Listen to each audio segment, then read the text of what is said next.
I don't do this very often, Jennifer, but these fries, well, I don't even know how you call these fries.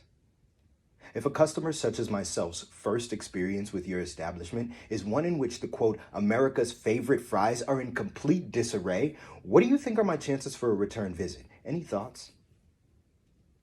I'd guessed as much.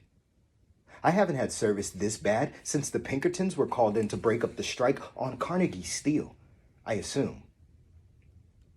And look at this, a McNugget.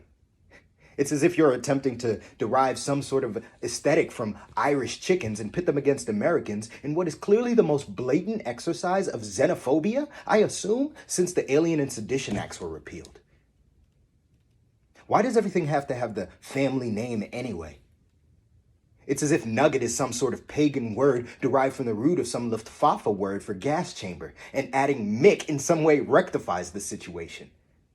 Do you find comfort in working for a fascist company, Jennifer? Oh, you don't think so? What do they call you at the barracks, McHitler Youth?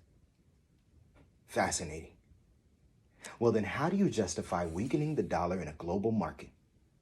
Don't you find it morally reprehensible to devalue the cost of produce in the middle of a pandemic and place it on a dollar menu? It's as if you have nationalized every aspect of our agricultural system. Perhaps it is really some hyper-altruistic cabal that finds it necessary to keep the dollar in a state of disrepair in order to pander to a downtrodden populace scratching for some sense of identity. I can tell you with the utmost sincerity that I am indeed not loving it. To be perfectly frank, I find it disturbing that your mascot is a clown.